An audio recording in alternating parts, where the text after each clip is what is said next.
بسم اللہ الرحمن الرحیم۔ السلام علیکم۔ آج سورۃ البقرہ رکوع نمبر 18 کا اردو ترجمہ ہم پڑھیں گے۔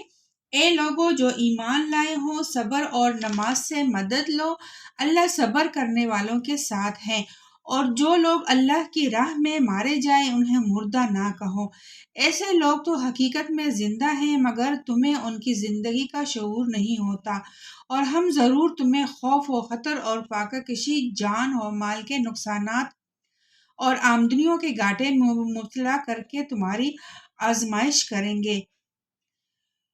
ان حالات میں جو صبر کرے اور جب کوئی مصیبت پڑے تو کہیں کہ ہم اللہ ہی کے ہیں اور اللہ ہی کی طرف ہمیں پلٹ کر جانا ہے، انہیں خوشخبری دے دو۔ ان پر ان کے رب کی طرف سے بڑی عنایت ہوگی، اس کی رحمت ان پر سایہ کرے گی، اور ایسے ہی لوگ راست رو ہیں۔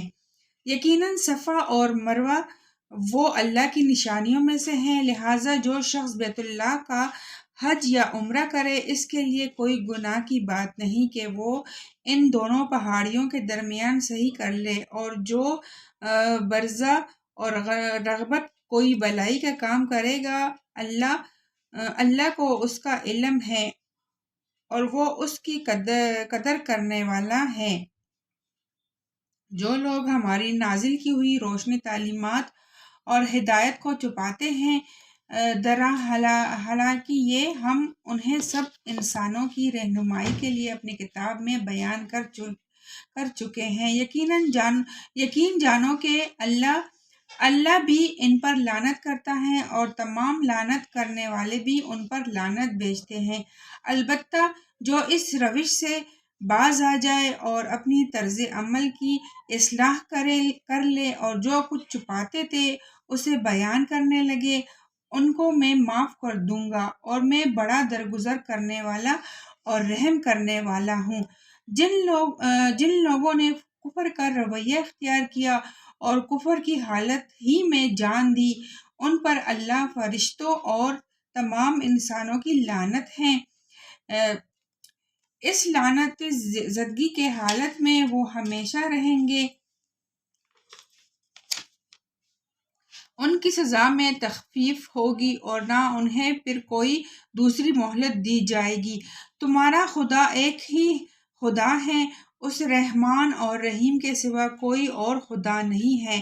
اس حقیقت کو پہچاننے کے لیے اگر کوئی نشانی اور علامت درکار ہے تو جو لوگ عقل سے کام لیتے ہیں ان کے لیے آسمانوں اور زمین کی ساخت میں رات اور دن کی پہیہم ایک دوسرے کے بعد آنے میں، ان کشتیوں میں جو انسان کی نفع کی چیز لیے ہوئے دریاؤں اور سمندروں میں چلتی پھرتی ہیں، بارش کے اس پانی میں جسے اللہ اوپر سے برساتا ہے، پھر اس کے ذریعے سے مردہ زمین کو زندگی بخشتا ہے۔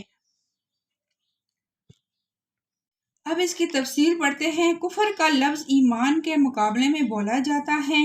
ایمان کے معنی ہے ماننا، قبول کرنا، تسلیم کر لینا۔ اس کے برعکس کفر کے معنی ہے نہ ماننا، رد کر دینا، انکار کرنا۔ قرآن کی روح سے کفر کے رویے کے مختلف صورتیں ہیں۔ ایک یہ کہ انسان سرے سے خدا ہی کو نہ مانے یا اس کے اقتدار و اعلیٰ کو تسلیم نہ کرے اور اس کو اپنا اور ساری کائنات کا مالک اور معبود ماننے سے انکار کر دے، یا اسے واحد مالک اور معبود نہ مانے۔ دوسرے یہ کہ اللہ کو تو مانے مگر اس کے احکام اور اس کی ہدایت کو واحد منبع علم و قانون تسلیم کرنے سے انکار کر دے۔ تیسرے یہ کہ اصولاً اس بات کو بھی تسلیم کر لے کہ اسے اللہ ہی کی ہدایت پر چلنا چاہیے، مگر اللہ اپنی ہدایت اور اپنے احکام پہنچانے کے لیے جن پیغمبروں کو واسطہ بناتا ہے انہیں تسلیم نہ کرے۔